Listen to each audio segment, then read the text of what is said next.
My name is Chelsea Winstead. I am 32 years old, and before I found Signos, I was certainly struggling with feeling overweight, feeling unhappy, feeling frustrated with food. Weight is something that runs in my family. I was actually right on the pre-diabetic range within my own health, and I just really felt like any diets that I tried didn't work long term. Exercises that I was trying to do also didn't seem to necessarily answer the problem that was happening. And I was definitely stuck in like a yo-yo cycle of dieting, losing a little bit of weight, rebounding, dieting, losing a little bit of weight, rebounding. And I really was just frustrated and felt really defeated in the fact that nothing seemed to work for me personally before I found Signos.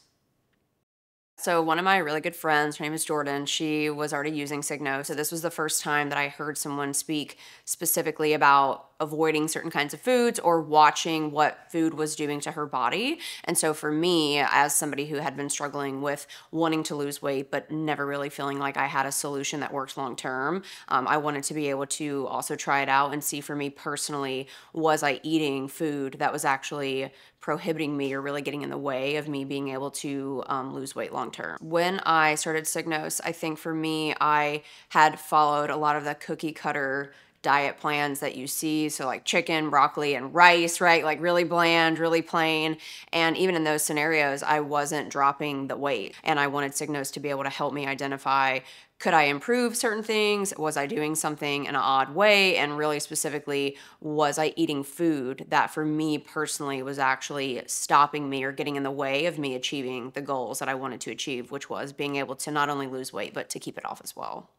So I think what I love about Signos is it's quite like data driven. Signos is a very personal insight into you and your body. I just started to see like rice and certain things that I was eating on a constant basis were really impacting my blood sugar. And I think the first week I lost like 1.2 pounds. And it's not all about weight, but I think it was this crazy thing where I didn't change my workout. I didn't even change the amount of food I was eating. I just started to substitute different types of foods. And immediately I remember I got on the scale and it was like for me, like 1.2 pounds in a week was like insane. Like I'd never seen that before. And it didn't feel hard. And I think that was like the light bulb went off and I was like, oh my gosh, like this actually is working. And I'm not having to do anything crazy or drastic. I'm just making different choices based on what my body is telling me that it is responding to based on what I'm consuming. I think for me, the future is that I love Signos as a tool for accountability. I like that I can at any moment check the app and see, okay, what I just ate, what is happening. It's changed the way I look at food. It's changed the way I look at eating. It's changed the way I look at being able to enjoy the things that I really love, but in a smarter way. I think for me, I will always look at Signos as a tool to monitor my health in a proactive way instead of having to be reactive, which is how I started using Signos. Today, I think my goal is that I love to use it to maintain more of a proactive approach to my health. So probably forever a loyal customer of Signos.